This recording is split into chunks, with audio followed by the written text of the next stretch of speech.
Kristus.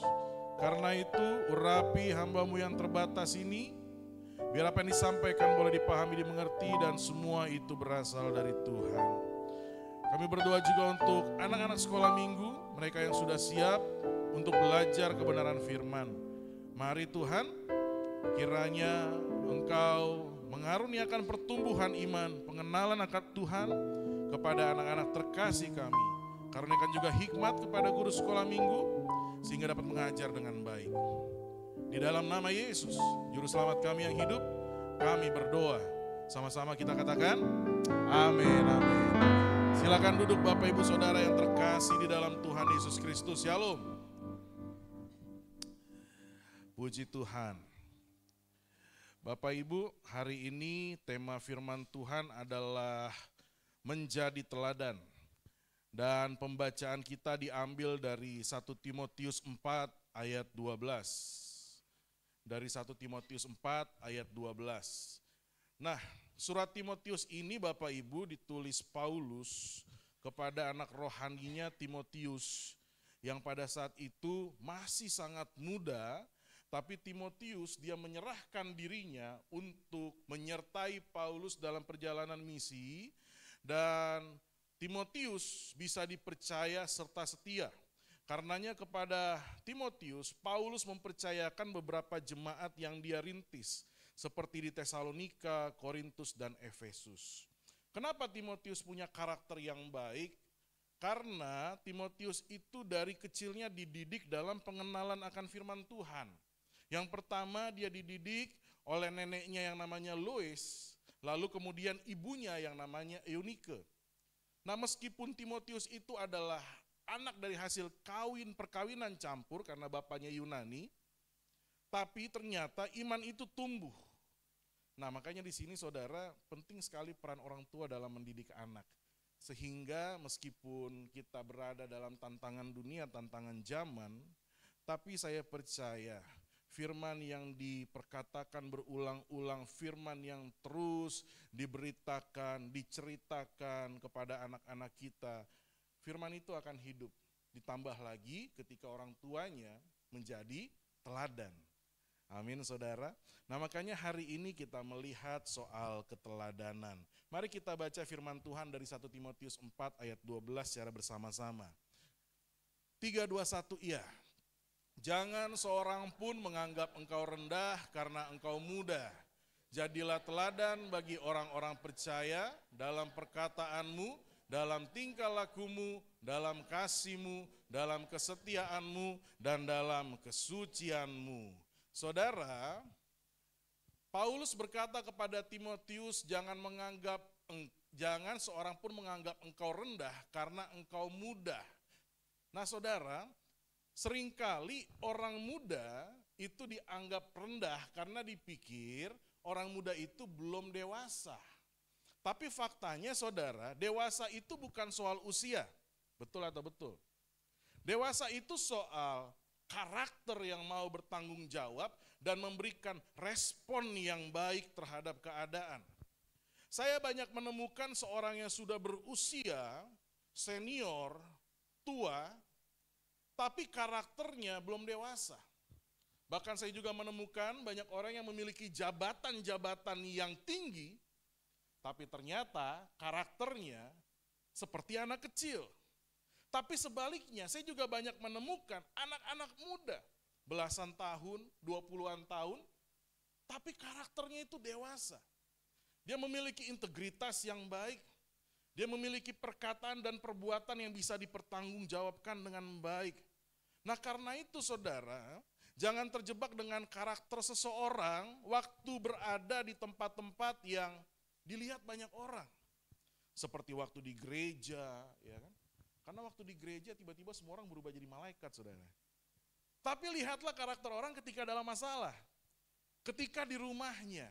Nah dari situlah bisa terlihat apakah dia seorang yang dewasa atau tidak. Seorang yang beriman atau tidak. Bahkan gelar yang panjang sekalipun tidak mencerminkan atau tidak menggambarkan, belum tentu menggambarkan kedewasaan seseorang. Karena ciri orang dewasa itu berani mengambil tanggung jawab dan memiliki respon yang benar. Nah, karakter itu penting, saudara. Karakter itu penting. Ya. Nah, masalahnya dunia itu banyak melihat dari buahnya saja. Padahal buah itu kan hasil akhir, betul nggak? Ya, banyak orang melihat buah penampilan luar, oh kelihatannya manis, oh kelihatannya baik. Atau hanya melihat batangnya aja kalau digambarkan seperti pohon. Oh karismanya, oh kepribadiannya. Mereka lupa melihat seberapa kuat akarnya. Akar itu bicara core values, karakter kita Bapak Ibu. Dan hanya akar yang kuat yang bisa membuat pohon tidak tumbang di tengah badai yang besar. Betul kan? Nah karena itu saudara, mari kita belajar bahwa setiap anak-anak Tuhan perlu bertumbuh dewasa ke arah Kristus. Nah, kepada Timotius, Paulus katakan, salah satu cara supaya orang tidak menganggap engkau rendah karena engkau muda, supaya orang lain menganggap engkau dewasa dalam karakter meskipun muda, jadilah teladan. Hal yang sama juga dikatakan kepada kita. Jadi teladan bukan soal usia, jadi teladan itu soal usaha. Soal apa Bapak Ibu? Usaha, kemauan kita, mau nggak jadi teladan? Apa itu keteladanan? Keteladanan artinya sesuatu yang dapat ditiru atau dicontoh.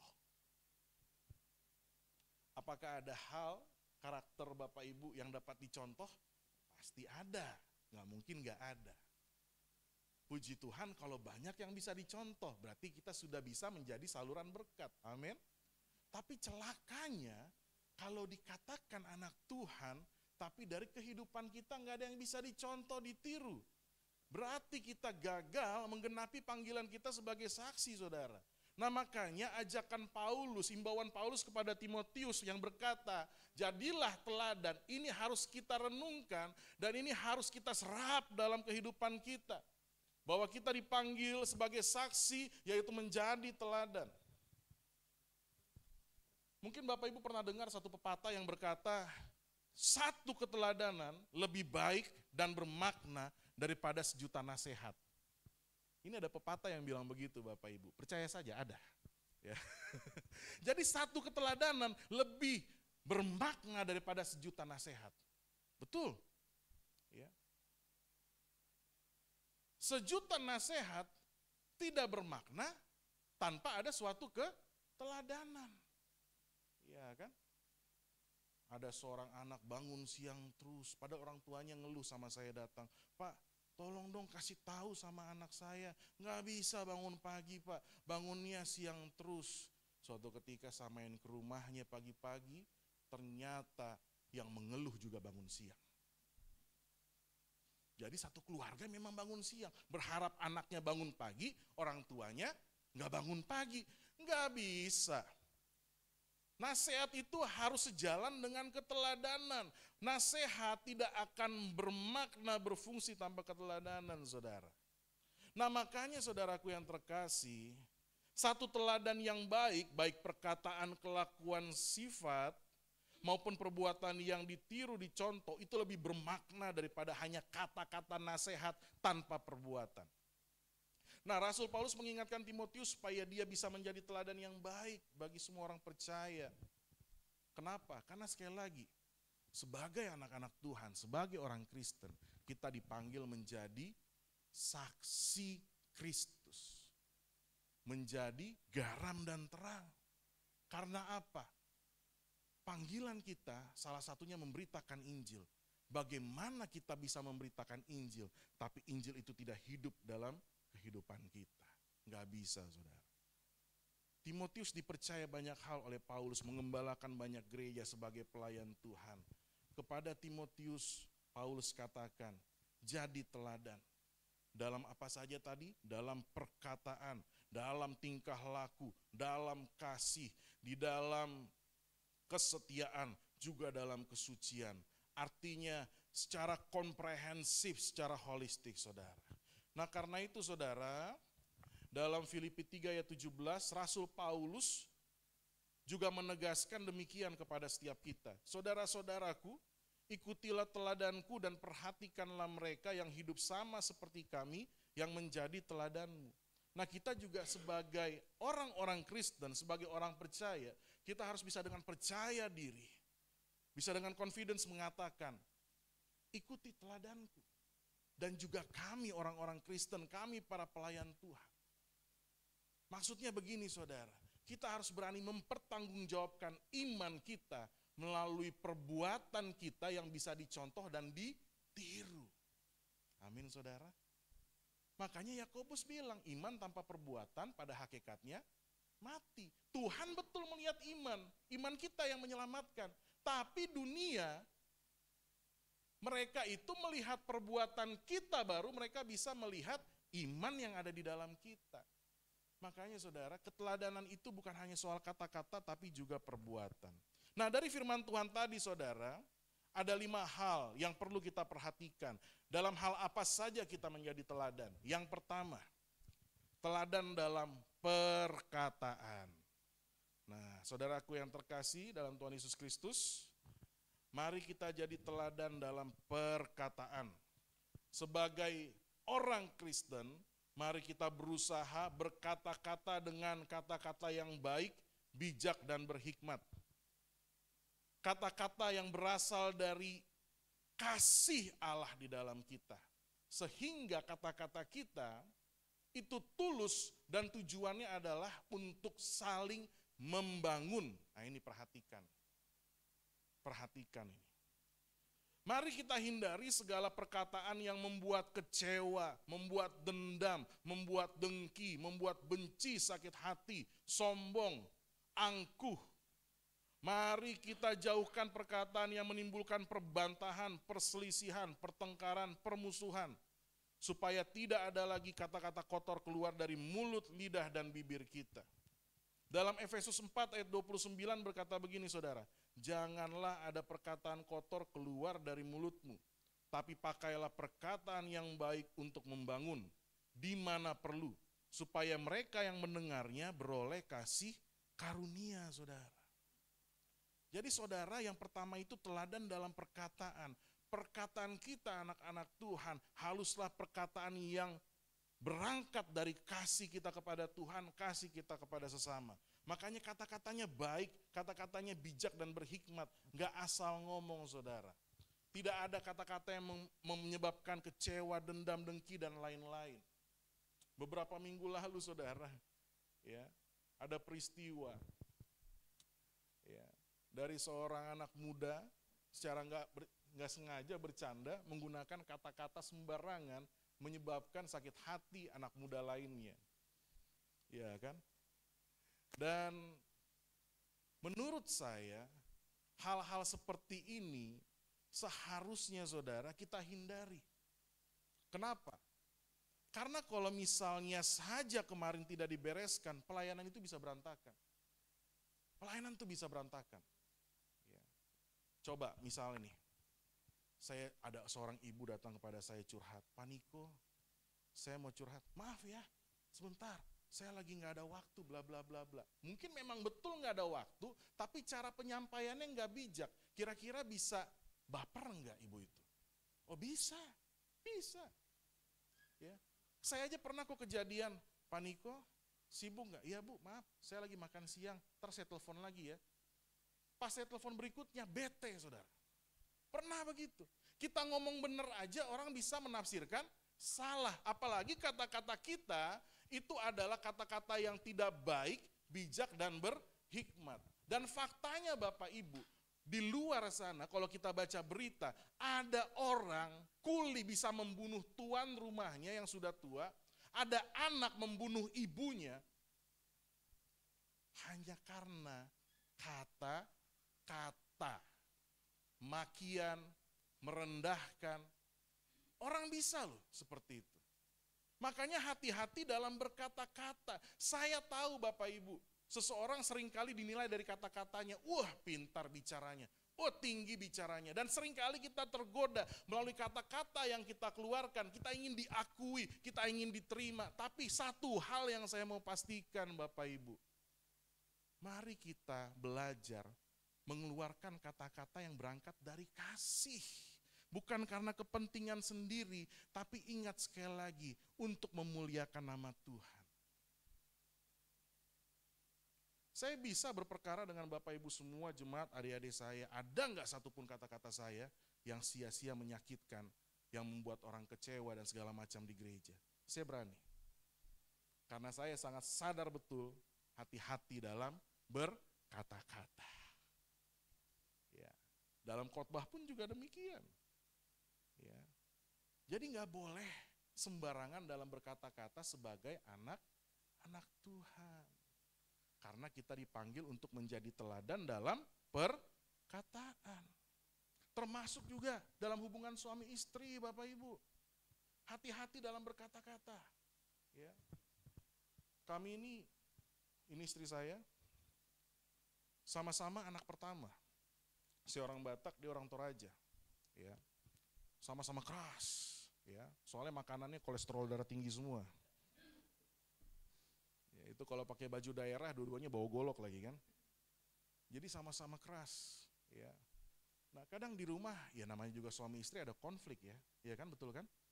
Tapi sekonflik-konfliknya, semarah-marahnya, saya hanya bisa berkata keras. Keras itu ngomong logat. Keras suaranya gitu loh. Tapi kami masih berusaha untuk sadar tidak kata-kata yang memaki, merendahkan, bahkan kata-kata kotor dan jorok. Kenapa? Karena kami sadar kami hamba Tuhan. Tapi kalau pernah tanya sama saya, pernah nggak dengar ada hamba Tuhan memaki-maki dengan kata jorok, kata porno? Pernah. Tapi itu jangan jadi teladan. Kalau bisa kita singkirkan jauh-jauh dari circle kita. Amin saudara. Yang begini jangan jadi teladan. Nggak usah jauh-jauh, buka YouTube yang ngakunya apologet, tapi kata-katanya saudara, aduh, memaki-maki pendeta lain. Dia lupa firman Tuhan bilang, jadi teladan dalam perkataan. Bagaimana di mulut yang sama ngomong firman Tuhan, tapi dengan mulut yang sama ngomong kotor. Saya mau katakan itu semua omong kosong. Jadi saudaraku yang terkasih dalam Tuhan Yesus Kristus, mari kita renungkan bagaimana kita berkata-kata selama ini. Apakah perkataan kita mendatangkan kasih karunia kepada orang lain, sehingga orang lain melihat Yesus dari hidup kita, sehingga orang lain melihat betapa kasih Yesus dalam hidup kita? Mulai hari ini mari kita renungkan ini. Biarlah perkataan kita benar-benar merepresentasikan kasih Yesus yang ada dalam hidup kita, saudara. Iya, saya punya teman itu satu kantor. Dia panggil saya Tulang, saya panggil dia Bere. Suatu ketika disuruh wawancara ke pendeta besar dari kantor, dari sinode. Pulang-pulang dia patah hati. Lagi kita makan kopi, dia lesu, dia duduk. Dia bilang, ih gak nyangka ya. Lu kenapa gak nyangka? Tiba-tiba lagi ngopi kok gak nyangka? Aduh bener-bener deh. Saya selama ini lihat di TikTok, lihat di Instagram. Dia khotbahnya keren banget. Khotbahnya inspiring. Tadi saya diwawancara, saya dimaki-maki. Benar begitu Bapak Ibu. Saya nggak usah sebut namanya. Kalau saya sebut Bapak Ibu kaget. Tapi maksud saya begini. Dari satu orang yang patah hati, kan kita nggak mau dengar kan? Tiba-tiba dia curhat di banyak orang. Jadi tahu banyak. Artinya begini Bapak Ibu. Hati-hati dengan perkataan kita. Perkataan kita yang melukai satu orang, itu bisa diketahui satu masyarakat suatu hari nanti. Makanya hati-hati dengan perkataan. Kalau kita baca di Yakobus, hati-hati dengan lidah. Tapi saya nggak usah panjang lebar di situ. Saya memberikan saja satu pemahaman bahwa perkataan kita harus bisa dipertanggungjawabkan. Perkataan kita harus berangkat daripada kasih Tuhan. Yang kedua, teladan dalam tingkah laku kata firman Tuhan. Saudara, ada banyak orang dalam hidup ini tingkah lakunya selalu reaktif. Reaktif itu apa? Reaktif itu maksudnya adalah membiarkan pengaruh dari luar atau membiarkan situasi keadaan mengendalikan respon mereka. Sehingga mereka menjadi korban keadaan atau korban situasi. Ketika menghadapi sesuatu yang tidak enak langsung responnya reaktif. Langsung bete menyalahkan keadaan. Nah orang-orang reaktif tingkah lakunya dikendalikan keadaan. Orang yang reaktif selalu jadi korban keadaan dan tidak dapat bertumbuh. Makanya saudara dalam kitab suci kita dapat melihat satu contoh. Yaitu bangsa Israel. Nenek moyang bangsa Israel. Mereka harus berjalan berputar-putar di padang gurun selama 40 tahun karena tingkah laku mereka yang tidak baik di hadapan Allah. Coba dibuka firman Tuhan dari Kisah Para Rasul 13 ayat 18. Kisah Rasul 13 ayat 18. Apa kata firman Tuhan di sana? 40 tahun lamanya Tuhan sabar terhadap apa saudara? Tingkah laku mereka di padang gurun. Jadi saudara, mereka berputar-putar di padang gurun, mereka harus disekolahkan Tuhan di padang gurun. Kenapa? Karena tingkah lakunya nggak beres-beres. Karena mereka reaktif. Nggak ada minuman mengeluh, nggak ada makanan mengeluh, nggak ada daging mengeluh, ada musuh di depan cuma lewat mengeluh. Padahal kesaksian firman Tuhan berkata, siang itu mereka dilindungi oleh tiang awan, makanya nggak kepanasan. Malam itu mereka sudah mengalami yang namanya tiang api sehingga tidak kedinginan. Kasut mereka tidak rusak, makanan dikasih dari sorga yaitu mana. Bahkan tiap sore ada burung puyuh, ada burung yang Tuhan sediakan supaya mereka bisa makan daging. Kurang baik apa Tuhan dalam perjalanan mereka. Tapi lihat, kebaikan Tuhan ternyata tidak berbuah pengenalan yang baik, tidak berbuah rasa percaya, pengandalan Tuhan dalam kehidupan mereka. Malah apa yang terjadi saudara? Mereka tetap seenaknya, mereka tetap berpikir bahwa Tuhan itu hamba, bukan Tuhan yang disembah. Makanya tingkah lakunya gak berubah. Saudara, mari kita menjadi teladan dalam tingkah laku. Yang pertama dengan cara apa? Menyadari, jangan reaktif. Jangan hidup kita dikendalikan oleh keadaan. Tapi apa yang harus kita lakukan? Yang kita lakukan adalah memiliki tingkah laku yang proaktif. Apa itu proaktif? Proaktif itu adalah respon yang didasarkan atas pilihan-pilihan yang bertanggung jawab, pilihan-pilihan yang benar. Sehingga kita dapat memutuskan bukan berdasarkan keadaan, tapi berdasarkan kebenaran, saudara. Makanya Paulus pada waktu menulis surat kepada jemaat di Filipi, saudara. Sesungguhnya Paulus itu dia sedang berada dalam penjara loh, saudara. Dia sedang berada dalam penjara. Tapi ada satu ayat di dalam Filipi yang berkata begini, bukan? Bersedihlah senantiasa, berdukacitalah senantiasa, dan matilah saya. Gitu gak bunyinya? Enggak kan? Bunyinya kan begini, bersukacitalah senantiasa, tetaplah berdoa, dan mengucap syukurlah dalam segala hal. Padahal faktanya dia menulis itu sedang dalam penjara. Penjaranya gak kayak penjara sekarang, saudara. Penjara Romawi, penjara bawah tanah, gelap, kotor, gak steril, banyak penyakit di sana. Tapi dalam penjara, dalam situasi keadaan yang tidak mengenakan, tidak membuat Paulus reaktif terhadap itu semua sehingga responnya mengeluh, responnya mengutuki Tuhan, tidak. Tapi responnya itu berangkat dari iman percayanya bahwa dalam segala hal Tuhan ada di dalamnya dan dia tinggal di dalam Tuhan. Makanya dia katakan, bersukacitalah senantiasa, tetaplah berdoa dan mengucap syukur. Pernah dalam satu kejadian di Kisah Para Rasul, Paulus ditangkap di penjara karena pemberitaan Injil, tapi di penjara, saudara, mereka malah memuji Tuhan. Tiba-tiba getarlah itu semua, terlepaslah belenggunya. Komandannya sampai ketakutan karena melihat banyak orang terlepas, lalu pingin bunuh diri. Malah Paulus yang bilang, kami ada di sini semua, kami tidak kabur. Jangan takut, malah dilayani. Kepala penjara itu malah percaya Yesus, saudara.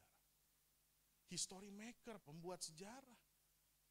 Masalah tidak membuat Paulus takut, malah Paulus menjadi saksi Tuhan, terang Tuhan di tengah-tengah masalah. Saudaraku yang terkasih dalam Tuhan Yesus Kristus, saya tahu dunia ini adalah tempat yang penuh tantangan, pergumulan, penderitaan. Tapi saudara, sekali lagi yang mau saya katakan melalui firman Tuhan, mari kita jangan reaktif, tapi kita proaktif. Janganlah hidup kita ditentukan oleh keadaan, tapi mari berdasarkan pengenalan akan kebenaran firman Tuhan, kita bertindak di dalam iman. Makanya saudara, saya ingin memberikan beberapa contoh bedanya bahasa reaktif sama proaktif. Kalau bahasa reaktif itu seringkali begini, aku sedih tidak ada biaya sekolah karena tidak ada biaya nggak bisa sekolah. Aku miskin, hidupku sudah habis. Tapi kalau orang yang proaktif bahasanya berbeda saudara. Memang keadaan susah, keadaan tidak baik, memang nggak ada uang. Tapi aku memilih untuk tetap sekolah dan bahkan aku akan bekerja keras. Apapun saya akan kerjakan supaya aku bisa melanjutkan sekolah. Jadi ada tipikal pesimis, reaktif karena dia fokusnya kepada keadaan. Tapi ada yang optimis karena dia beriman, karena Tuhan menyertai dia. Sehingga segala sesuatu yang kukerjakan pasti bisa berhasil dan menjadi berkat selama aku bekerja mengandalkan Tuhan. Itu hal yang beda. Dan optimis kita bukan berangkat dari percaya diri. Optimis kita berangkat dari percaya Tuhan. Sehingga dalam tingkah laku kita bukan untuk memuliakan diri, tapi tingkah laku kita adalah untuk memuliakan nama Tuhan. Itu berbeda. Kalau motivator bilang kamu bisa, kamu hebat. Kalau saya bilang bersama Yesus kamu bisa. Bersama Yesus kamu hebat.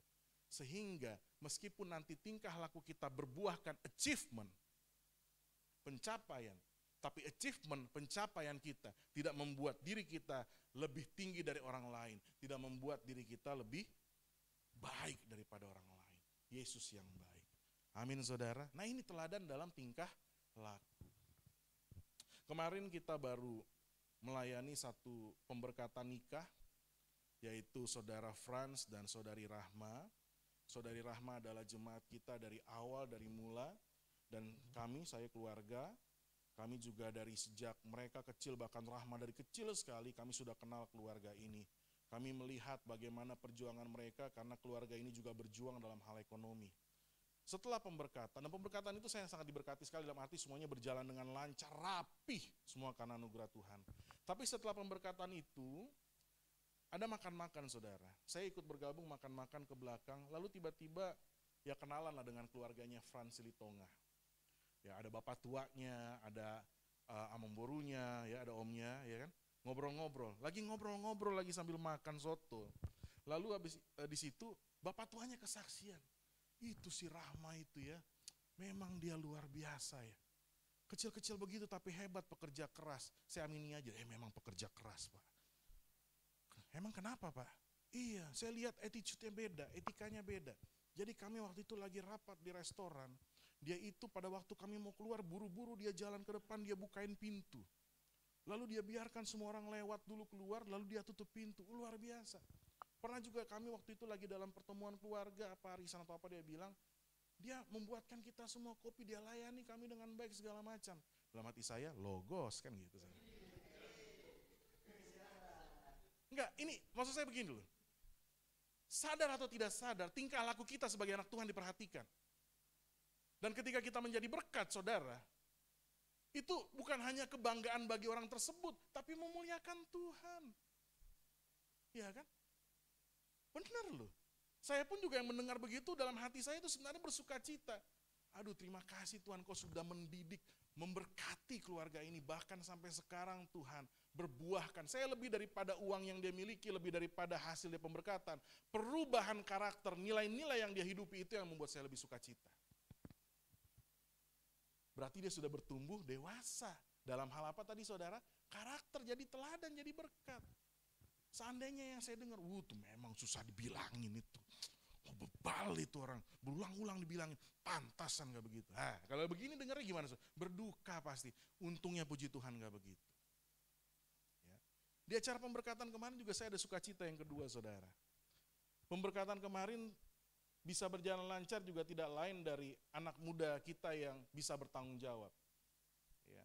Beberapa juga diantaranya ada saudara Agil yang udah dari pagi, udah standby segala macam. Padahal saya sama istri udah was-was nih, wah ini gimana ya, jangan-jangan saya harus turun tangan lagi. Ternyata kemarin saya berpangku tangan, mereka bisa dipercaya.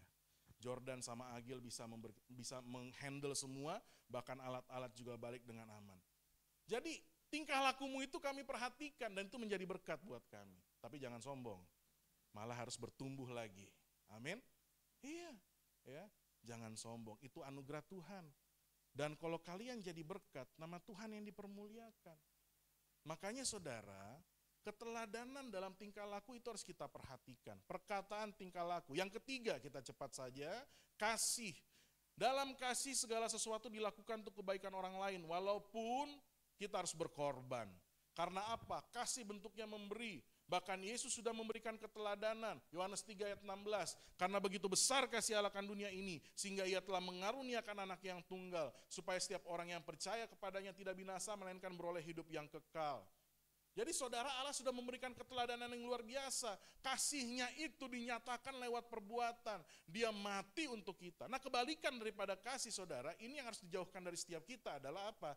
Egois, mementingkan diri sendiri. Segala sesuatu untuk memuaskan diri, walaupun mengorbankan orang lain. Nah, ini yang harus kita jauhkan dari hidup kita.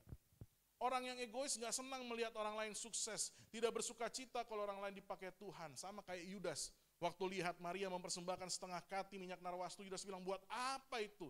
Mendingan buat orang miskin, padahal dia cuma orang munafik. Nah saudara, orang yang memiliki kasih, dia mau memberikan kesempatan, mau mendukung, memberdayakan orang lain supaya lebih maju dalam hidupnya. Nah kita juga harus begitu saudara, sebagai orang Kristen punya teladan dalam kasih. Saya bersyukur saudara, di gereja ini saudara, saya bertemu dengan pemimpin yang meneladani kasih saudara.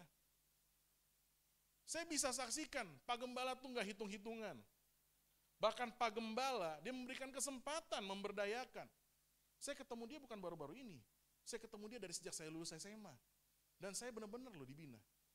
Pernah saya menghilang karena takut, meneruskan pelayanan yang di Priuk, menghilang pelayanan kabur ke Cibubur. Pas ketemu lagi, Niko apa kabar? Gimana yuk, bantu yuk. Dalam hati kan gue udah jadi Yudas bang. Tapi udah bantu aja. Nah ini, jadi kasihnya itu benar-benar terasa, keteladanan. Nah makanya saya juga belajar untuk minimal teladan yang diberikan saya lanjutkan.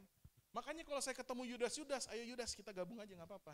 Ya, nggak saya salibkan, kok ya gabung aja. Ya kan? Kenapa? Karena saya sudah merasakan lebih dulu kasih karunia itu, saudara. Ya, nah saya juga pingin adik-adikku juga begitu. Ya, kalau ketemu Yudas, jangan disuruh bunuh diri, rangkul, ya. Ya, harus ada kasih itu menerima saudara. Nah tapi ada satu hal yang penting tentang keteladanan kasih yang sering disalahartikan, yaitu tentang teguran. Nah ini penting nih, anak-anak muda juga dengar baik. Teguran itu adalah wujud kasih. Kamu ditegur artinya kamu dikasihi. Gak mungkin orang yang gak kita kenal, dari Papua, dari Ambon gak dikenal, tiba-tiba datang negur kita. Gak mungkin. Pasti orang yang menegur kita adalah orang yang mengenal kita dan pingin supaya ada perubahan yang lebih baik dalam hidup kita. Bahkan Matius 18 ayat 15 berkata, kalau saudaramu berbuat dosa, tegurlah dia di bawah 4 mata. Dan banyak lagi firman Tuhan tentang teguran. Jadi meskipun konsep kita itu kasih memberi, kasih mendukung, kasih memberdayakan, tapi ingat, teguran itu juga wujud kasih. Bahkan dalam firman Tuhan dikatakan, anak yang kukasihi, kutegur, kata firman Tuhan. Nah makanya Bapak Ibu Saudara yang terkasih, sebagai orang yang memberikan teladan kasih, jangan kita segan untuk menegur. Tapi tentu teguran itu harus ada solusi. Misalnya nih, kita tegur, kenapa terlambat? Jangan terlambat dong, misal begitu ya. Jangan stop di situ, ada solusinya. Gimana caranya supaya nggak terlambat? Mau nggak nanti dijemput atau diapakan? Kan gitu. Itu kasih. Ya. Tapi kalau misalnya menegurnya nih pakai kata-kata penghakiman, kamu selalu terlambat.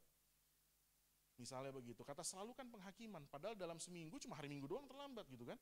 Belum tentu setiap hari terlambat. Nah makanya saudara, teguran kita mari lewat kasih, bukan karena ingin merendahkan, ingin menjatuhkan seseorang. Saya percaya teguran yang berlandaskan kasih itu pasti membangun. Dan persekutuan kita pasti akan bertumbuh ke arah Kristus, saudara. Tapi buat orang-orang yang muda dan yang lain, jangan juga anti teguran. Kamu ditegur berarti kamu dicintai, kamu diperhatikan.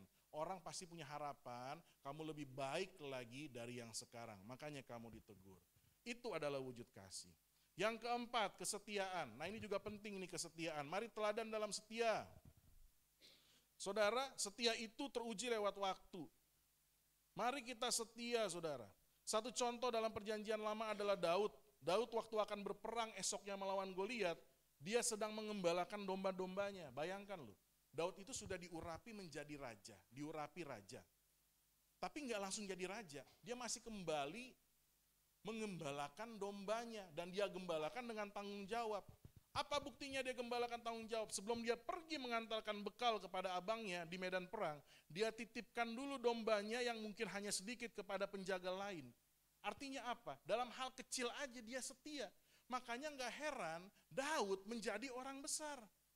Daud disertai Tuhan. Kenapa? Dari perkara kecil aja dia setia, saudara. Yusuf juga begitu. Di rumah Potifar dia setia, di penjara dia setia. Makanya nggak heran pada waktu Firaun bertanya tentang kesaktiannya, Yusuf juga setia sama Tuhan. Bukan aku, tapi Tuhan yang memberikan kemampuan. Kepada orang yang setia, mereka sangat tahu apa itu proses. Dan mereka sangat tahu di dalam proses Tuhan memelihara. Makanya kepada orang yang setia, mereka pasti, saudara, tidak akan sombong. Mereka pasti, saudara, memiliki karakter yang memuliakan Tuhan. Nah, saudara, generasi muda, anak-anak muda, itu harus belajar, nggak ada yang instan. Cuma mie aja ada instan, ya. Dalam hidup nggak ada instan, semua ada proses. Ya, jadi Jordan, Agil, Pras, Theo, setia. Ya, setia. Nah, kita juga yang berkeluarga juga, mari. Rumah tangga itu proses. Siapa bilang waktu udah menikah lalu selesai gitu kan? Oh, udah bisa kita suka-suka, enggak, itu proses. Ya. Karena ada dua pribadi dan itu proses, itu butuh yang namanya waktu, butuh kesetiaan. Makanya dalam rumah tangga setia itu sangat perlu. Dan bagaimana supaya setia? Mari kita berdua suami dan istri tunduk sama Tuhan. Takut sama Tuhan, pasti kita setia. Nah, kalau kita semua hidup dalam kesetiaan, saudara, saya percaya Tuhan akan tambahkan tanggung jawab, kepercayaan dalam hidup kita. Ya. Tapi jangan pernah kita berdoa sama Tuhan, Tuhan, kenapa pelayananku gak maju, kenapa usahaku gak maju, kenapa rumah tanggaku gak diberkati. Saya pikir gak usah repot-repot tanya begitu, tapi mari kita introspeksi diri aja, kita udah setia belum? Kita udah setia belum dalam perkara kecil? Jangan-jangan kita belum setia. Satu nilai dari Logos adalah kesetiaan. Saya juga melihat dengan jelas sebagai tim pastoral, Pak Gembala kita yang sudah sibuk. Meskipun kita membuat program yang namanya Theologos kah, Look Community kah, bahkan program-program kecil, tapi beliau memberikan intensi yang khusus dan setia. Setia. Dan saya juga mencoba menghidupi itu, saya juga setia. Sekuat tenaga saya, meskipun capek, meskipun kalau dijalankan sepertinya nggak banyak yang minat, tapi tetap harus setia, konsisten. Kenapa? Karena kita setia bukan untuk diri kita sendiri, kita setia untuk memuliakan Tuhan. Kita setia bukan mencari sesuatu, tapi kita setia karena Tuhan lebih dulu setia dalam hidup kita, saudara. Coba kalau mau hitung-hitungan sama Tuhan, kurang setia apa Tuhan dalam hidup kita? Kurang setia apa? Malah kita yang gak setia. Nah, karenanya mari kita belajar setia, saudara. Supaya kita diberkati Tuhan. Yang terakhir, saudara, teladan dalam hal kesucian. Apa itu kesucian? Kesucian itu kemurnian, berarti bersih dari dosa, saudara. Kita telah ditebus oleh Kristus sehingga kita bisa hidup kudus dan suci. Kita bisa suci, kenapa? Karena sudah tersedia pengampunan melalui karya penebusan Kristus dalam hidup kita. Makanya setiap kita tidak lagi hidup dalam dosa, tapi kita bebas dari dosa. Artinya apa bebas dari dosa? Kita yang berbuat dosa bisa minta ampun, datang sama Tuhan. Dan 1 Yohanes 1 ayat 9 berkata apa? Kalau kita mengakui segala dosa kita, Dia yang setia dan adil, Dia akan mengampuni segala kesalahan pelanggaran kita, saudara. Artinya ada kasih karunia. Artinya sesungguhnya kita bisa hidup suci. Hidup suci itu bukan berarti gak akan pernah jatuh dalam dosa, gak begitu. Tapi waktu kita jatuh dalam dosa, ada karunia Tuhan yang mengampuni kita kalau kita datang kepadanya, minta ampun. Nah, saudara, sebagai orang Kristen, mari kita memberikan teladan hidup suci. Artinya apa? Kalau sudah diampuni, ya jangan lagi hidup dalam dosa. Jangan lagi berbuat dosa yang berulang-ulang. Tapi jauhi dosa itu. Ketika kita sudah sadar ya jangan kembali lagi. Mari kita hidup sebagai manusia baru. Jangan seperti, maaf kata nih, babi. Kenapa jangan kayak babi? Karena babi kalau udah dimandiin, tetap aja dia akan mencari, itu, kubangan. Ya kan? Kalau mencari kuali sih masih mending gitu kan, langsung kita proses itu kan. Nah ini mencari kubangan. Nah ini nih yang jeleknya nih. Ya saudara, kita ini manusia baru, artinya apa? Kalau kita sudah dibersihkan dari dosa-dosa kita oleh karunia Tuhan, mari kita berbalik, mencari perkenanan Tuhan. Makanya itulah metanoia, bertobat, kita berbalik. Ya, anak-anak muda dengar, kalau sudah tahu itu salah, lalu kita sudah diampuni, berubah. Bukan jadi satria baja hitam, berubah karakternya, ya. Udah dibilang berkali-kali, jangan ini, kerjain ini, yang ini, maaf, minggu depan itu lagi, ya kan. Untung tadi ada teladan dalam kasih, ya kan. Kalau enggak Yudas sudah diusir. Yudas. Ya, nah jadi kita harus sadar bahwa kita jadi teladan dalam kesucian. Artinya kalau kita berbuat salah ada pengampunan, betul ada pengampunan. Tapi teladannya dalam hal apa? Jangan lagi buat salah. Jangan lagi buat salah. Belajar dari kesalahan menjadi pribadi lebih baik lagi. Manusia baru. Ada yang berkata, oh sulit hidup kudus, sulit hidup suci. Benar, kalau dengan usaha sendiri. Makanya kita perlu pertolongan Roh Kudus, Bapak Ibu. Seandainya pun kita bisa hidup kudus dan suci tanpa Roh Kudus, saya yakin dan percaya dia akan jadi sombong. Ya, makanya saya percaya itu ada hamba-hamba Tuhan itu. Oh, saya puasa 30 hari. Oh, saya memberikan 80% daripada pendapatan saya. Saya sudah nyumbang sini, saya sudah nyumbang sana, saya bangun gereja. Saya hidup, saya ada gini-gini, saya menjaga diri saya dosa. Saya, lama-lama sombong, mengaku diri Tuhan lama-lama dia saudara. Makanya saudara, ini harus kita pahami, Kita nggak bisa kudus dan suci tanpa pertolongan Roh Kudus. Jadi saudara, seandainya pun kita bisa menang atas pencobaan, mari kita tetap rendah hati, tetap mengakui Tuhan. Contohnya Yusuf saudara. Yusuf menang di rumah Potifar, menang di penjara, bisa menafsirkan mimpi. Lalu Firaun panggil, lalu Firaun bilang, aku dengar dari orang, kamu bisa menafsirkan mimpi. Kamu punya kemampuan, kekuatan untuk menafsirkan mimpi. Tapi karena Yusuf tahu, dia sadar dari proses kehidupannya itu semua karena Tuhan. Yusuf gak bilang begini, emang aku raja, gue yang hebat. Wani Piro, aku akan wujudkan semua mimpimu. Gak gitu Yusuf. Tapi Yusuf bilang, raja bukan sekali-kali aku, tapi itu tuh Tuhan. Kenapa? Karena dia sadari segala proses hidupnya dia bisa terlepas dari dosa, dia bisa hidup kudus semua karena pertolongan Tuhan. Jadi sekarang saudaraku, Bapak Ibu, anak-anak muda, mari kita hidup berkenan di hadapan Tuhan dengan pertolongan Roh Kudus. Kalau kita nggak mampu, kita berdoa minta Tuhan. Kalau kita mampu, kita mengucap syukur karena Tuhanlah yang melepaskan kita dari jeratan pencobaan. Amin untuk firman Tuhan. Mari kita tundukkan kepala kita saudara.